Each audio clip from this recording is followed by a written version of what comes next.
تقولي للناس اللي بتقولك احط الشهادة فين؟ اوكي. طيب انا حابب ارد على الموضوع اللي انت بتتكلم فيه. انا محمد، والسنه دي في بكالوريوس هندسه ان شاء الله، واتخرج باذن الله قسم ميكانيكا. فعايز ارد على كلامك ده. يعني بما اني لسه ما اتخرجتش وما اعرفش مين ممكن يكون من الفئه بتاعتي او مين يكون من الثقافه بتاعتي، ممكن يقول لك انت او اي حد من اصدقائك او من نفس الفئه بتاعتك نحط الشهاده فين او نودي الشهاده فين. مبدئيا، آه، العلم أو الثقافة شيء نسبي. يعني أنا ممكن أكون بفهم في مجال الهندسة ولكني جاهل في مجال الطب، أفهم في مجال الطب ولكني أجهل مجال المحاسبة، أفهم مجال المحاسبة ولكني أجهل مجال التاريخ أو الخرايط أو أي مجال تاني. فالثقافة والتعليم شيء نسبي. التعليم اللي بيفرق البني آدم اللي اتعلم تعليم عالي عن البني آدم اللي اتعلم تعليم متوسط هو مدارك المخ. يعني انا كنت بسأل الدكاترة بتوعي: يا دكتور واحنا بناخد المواد دي ليه؟ هو انا المواد دي هتشتغل بيها لما اتخرج مهندس ميكانيكا؟ هشتغل في المواد اللي اتكلمنا عنها دي؟ كان يقول لي: لا، احنا يا محمد بنعصر دماغك زيادة عن اللزوم عشان نخلي مخك يستوعب اكتر، فيكون قادر على التحديات بشكل اكبر. او تكون يعني زي المحارب يفضل يتمرن طول اليوم طول اليوم طول اليوم، او بيتخانق مع واحد قوي جدا وضخم جدا عشان لما يجي قصاده واحد طبيعي او متوسط او جسمه هزيل يكون بالنسبه له المعركه سهله. فهو ده الفرق بين البني ادم اللي اتعلم تعليم عالي واللي اتعلم تعليم متوسط. انا ما اظنش ان في بني ادم دماغه دي اوتت من العلم شيء ما، او المدارك بتاعتها اتفتحت بشكل ما، ممكن يجي يسالك انت اودي الشهاده فين او اعمل بيها ايه. اولا، بما اني مسلم وموحد بالله، ادرك ان الرزق في الدنيا اختبار، واختبار صعب جدا. بمعنى، انا دلوقتي شاب في بدايه حياتي، ما حلتش غير مثلا بشتغل شغلانه بعد الظهر، بقبض منها مرتب بسيط يخليني اقدر اشتري بلوفر، او اقدر اجيب حاجه ساقعه واقعد مع اصحابي في الكافيتيريا، او اجيب حاجه نفسي فيها صغيره. فاكيد الدنيا مش مفتوحه قصادي، ولا مغريات الدنيا ولا الحاجات اللي ممكن تصعب اختباري في الدنيا قدك.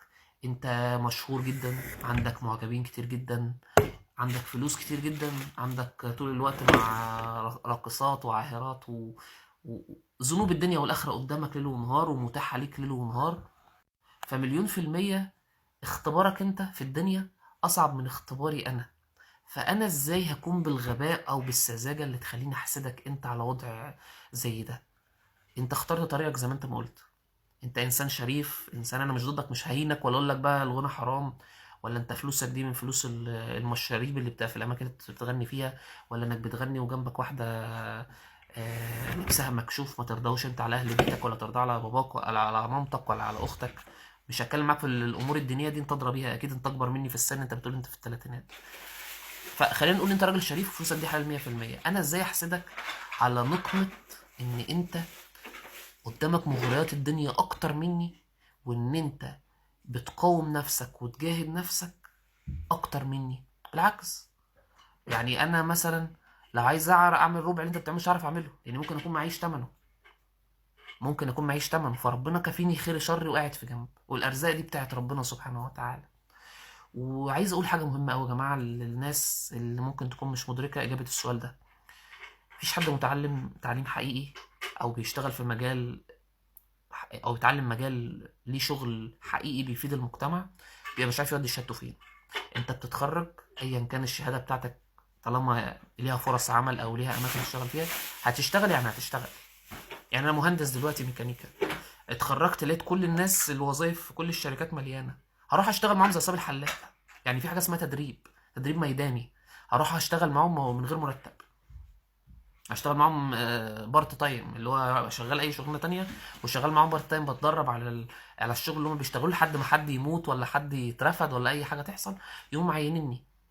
الدكتور نفس الكلام، بيروح يتدرب في المستشفى ولا يشتغل يفتح عياده صغيره لو ربنا مقدره، هو اتنين تلاته اصحابه يأجروا شقه صغيره، وهكذا لحد ربنا ما ييسر له امره ويشتغل في مكان ما. ما بيتكلمش عن الشهاده بتاعتي احطها فين واوديها فين واجيبها منين غير الناس اللي بيدرسوا دراسات غير منطقيه. يعني مش عارف مين لحد النهارده بيدرس خدمه اجتماعيه، مش عارف مين بيدرس لحد النهارده اداره اعمال مثلا، او بيدرس في كليه الاثار، او بيدرس الكليات اللي انتوا عارفينها، اللي هي ما تفهمش في سنه 2026 اللي احنا داخلين عليها دي، مجال العمل بتاعها او فرصه العمل هتبقى فين مثلا، هتعمل بيها ايه، او هتروح بيها لحد فين. يعني انت هتطلع من هنا من الكليه هتروح لحد فين؟ يعني اتوظفت في مكان والمكان ده قفل ولا اترفدت منه، هتروح فين تاني؟ فبالتالي هي دي النوعيه اللي ممكن تكون بتتكلم. ومن وجهه نظري انا ان دول مش اصحاب التعليم العالي خالص، انا بيتهيألي يعني ممكن دول تعليمهم فوق المتوسط، مش متوسط، فوق المتوسط، ولكنهم مش اللي عندهم المخ ولا الثقافه ولا العلم اللي تخليهم يكونوا حاطين نفسهم في الحته اللي انت بتتكلم عنها، بتاعت انت مهندس ولا انت دكتور ولا انت ضابط، انا ما اقدرش اعيش من غيرك. لا، اللي انت بتتكلم عنهم دول كمان الناس ممكن تعيش من غيرهم عادي في العالم والزمن اللي احنا فيه ده. فبس انا لقيت الفيديو بتاعك، قلت لازم انا ارد عليه، ايا كان انت اللي هتشوفه ولا ايا كان اي حد تاني ممكن يفهم اللي انا بقوله ده، يبطل يسألك السؤال ده، ويدرك ان هو حاطط نفسه في حتة مش بتاعته، انه بيقول على نفسه ان قال ايه، ان هو متعلم او ان هو مثقف وانت مش متعلم.